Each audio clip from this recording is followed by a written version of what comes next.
Welcome to another edition of Carnivore Radio. I'm your host, Jeff Sherman, along with Dr. Eric Lopkin.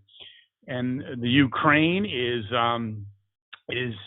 certainly the overarching theme here. And do you have any news on that in terms of as it relates to our situation? Well, I mean, what's going on in the Ukraine is absolutely horrific. We have been working to actually get a hold of some folks on the ground, and we will be bringing you some interviews with folks from the Ukraine in the coming weeks. Fantastic. That'll be truly awesome and basically indicative of the evolution of the evolution of Carnivore Radio and the media complex that it is a part of. Now, speaking of the Ukraine, no good tragedy or crisis goes unutilized. Many in the Liberal Democratic Party are now using the Ukrainian crisis to push the Green New Deal, as well as electric vehicles with Mayor Pete. Yeah, I mean, this just shows how tone deaf they are. The Green New Deal is dead. Joe Manchin has already said we need to drill. So they don't have the votes, but they keep beating a dead horse. Meanwhile, Democrats in Alaska and Texas have come out and stated, look, we've got enough oil and gas right here to fix this problem. Not only can we replace the Russian gas that we were buying, we can ship this to Europe and get them off gas. And this is the Democrats in these states saying this. Oh, no, this is a huge change. It was Manchin, kind of leading the charge from West Virginia. You're talking months ago with the Green New Deal or Build Back Better, whatever the hell you want to call it. You see so many fissions in the Democratic Party, and we talked about this, and you mentioned this. You're talking about mainstream Democrats who I think are just throwing in the towel. I mean, this is the epitome of incompetency. It's like driving your car down the highway and you have it on cruise control and there's an accident and you just are talking to your wife and your friends in the car and just continue to put it on cruise control. Biden has he's not in charge, but whoever is covering for him has no ability to turn on the dime. It doesn't mean you abandon green energy. It means you're in a friggin' crisis. You need to do things differently. Am I not correct? Absolutely. And, again, the Democrats have been saying we need to start drilling again, especially those in oil-rich states who are saying basically we have more than enough to get us until green energy is ready. Which is, wait, let me interject. You're a business person, and this really bothers me, Dr. Lopkin. Any strategist, anyone who knows anything about planning, I'm not against green energy. I think it's got to happen. But you evolve into it. You have a plan. We're going to drill. We're going to be energy independent. And then we're going to have things like the Manhattan Project. We're going to incentivize businesses to come up with green technologies. Am I missing anything? No, you're not. And speaking of businessmen, Elon Musk came out. Now, let's face it, Elon Musk has been pushing for electric cars harder than anybody else. He's manufacturing them.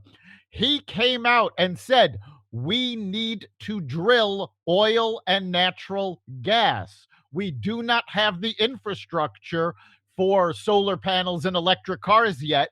We need to drill. This is the man who is basing his fortune on the idea that we can get electric cars out here. And he's telling Biden we need to drill for oil and gas. But what's wrong with this picture when you and I know this? This is the president of the United States and the vice president, Camilla, and their amazing team, Mayor Pete and others. I mean, it's common. This is not rocket science. It's not like some kind of harebrained idea or something way out there that only the smartest person in the world could solve. I mean, you talk about a basic college student, if you gave them a strategic plan to write in this crisis, could do this. Am I not correct? I mean, it boggles the mind. You are correct. And again, yesterday Biden made a speech saying we're getting off of Russian oil. We're not going to be buying from them anymore. And then he spewed so many lies in his speech. It was absolutely amazing. But the biggest lie he keeps saying is, well, he has no control over how much the price of gas is. Well, we checked into some numbers, and this was actually reported by KTLA in California.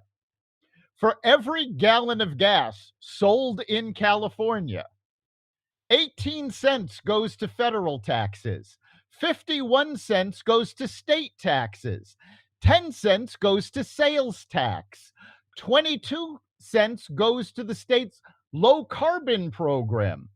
Another 15 cents goes to fight greenhouse gases. Another 2 cents goes for underground tank storage. This is all taxes. So, there's no question.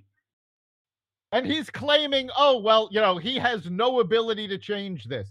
If he cut those taxes, it would drop the price of oil, the price of oil by almost 18%.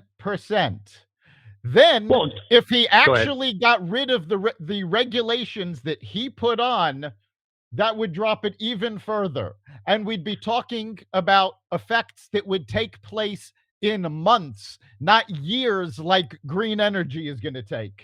Oh, yeah, no, to say that's like you have terminal cancer and they're ready for surgery. And you say, well, I don't know.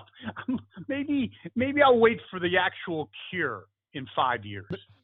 That's pretty much what they're talking about. The thing is so crazy. It's such ineptitude that it leads to something that came out in Politico, which is hardly a right-wing rag or organization, and that only 25% of those polled believe that Joe Biden is fit for office. That's shocking. Yeah, it is absolutely terrifying. And in the middle of a crisis, when we were talking about when we were prepping for this show, is that George W., who ended up as a very low-rated, failed president, had like 90% approval during 9/11. Okay, I know you can't make a direct comparison, but presidents in crisis usually rise in the polls. They're not plummeting, and they're not. I've never heard of a president that only 25. They might hate the guy, fine, but I've never heard of a situation where only 25% of those polled by a very reputable organization believe he's fit for office. Not good or bad, but fit. You can have someone who is a crappy manager. Yeah, he sucks and she sucks maybe as a manager, but no one's going to say they're not fit to be, to be in business or something. I mean, that's a new level, Dr. Lotkin. It really is. And I think a big part of it is the fact that the administration as a whole keeps using the phrase, we were taken by surprise. They were taken by surprise by the Taliban in Afghanistan. They were taken by surprise by inflation. They were taken by surprise by Omicron. They were taken by surprise by Putin. They were taken by surprise by rising gas prices. It is absolutely inconceivable that these guys should be that clueless as to what's going on. Actually, they were surprised about Christmas. Yeah, they weren't quite sure it was in December. They're surprised when the sun comes up every morning. It's really scary, and to add to the horror. Too bad it's not Halloween, because it would be appropriate. Kamala, in the middle of the crisis, in the middle of this crisis, not like 4 months ago or sometime in the future, basically took this time of all the things going on and only as she can do said, it's almost like the great visionary. Imagine a world with electric buses. I wake up every morning, Dr. Lotkin, and I contemplate what I'm going to do for the day, and I imagine a world with electric buses. I mean, everyone's talk about being out of touch.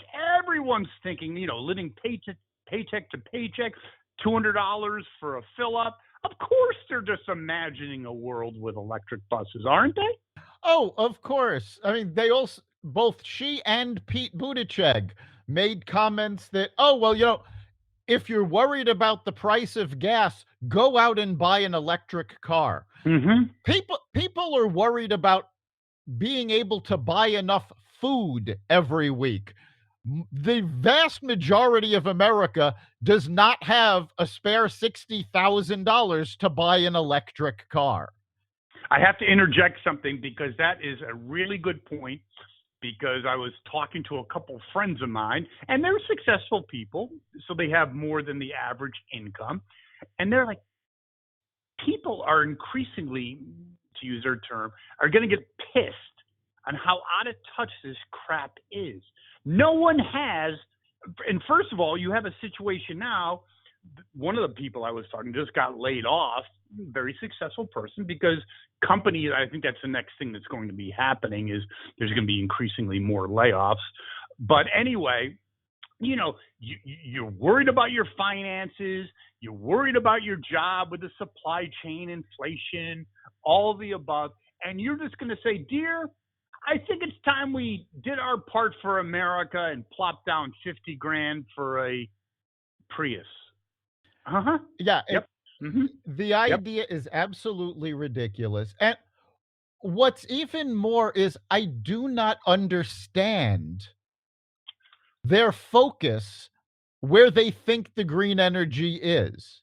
Because Kamala Harris was talking about electric buses. Now, first of all, to fuel these electric buses, you have to plug them in, and that electricity is being generated by oil and natural gas. So and coal, by the way, and coal. Yes, and coal. But now here in Connecticut, in several areas, one of which is the Yale campus. And by the way, experts from both Yale and MIT have been banging the drum that we need more nuclear power. The administration has not addressed that at all. But at several places here in Connecticut, the Yale campus among them, they have buses that run on biofuel. This is literally leftover frying oil from restaurants that restaurants have to dump. Well, why are you not focusing there? You can actually take the existing bus fleet, convert them to this for a lot less money than buying a brand new electric bus. And it's also clean energy, but that they're not looking at. So they've basically focused on, they want solar, wind, and electric cars. They're not looking at anything else, and that's going to be their downfall. But that's the whole thing, is that they're not, they claim they're the party of science. Okay. And I just claim that I'm a Major League Baseball player. Okay. It's about equal. Okay. First of all, you plug a car, because Camilla, I'm sure she doesn't have the bandwidth to understand this. It just doesn't come from like the atmosphere, as we just talked about, right? It's plugged into the grid. Our grid in America is not really all that clean, okay? A lot of it is coal. And guess why a lot of it is coal? Because the liberals 40 years ago were gung-ho on new nukes, or no nukes, I should say. Yeah. Well, and actually, though, actually, I'm going to correct you on one thing. Even with the percentage of coal we use, the oil and natural gas that is mined here in America is actually the cleanest on the planet. So when they go begging Venezuela and Iran and United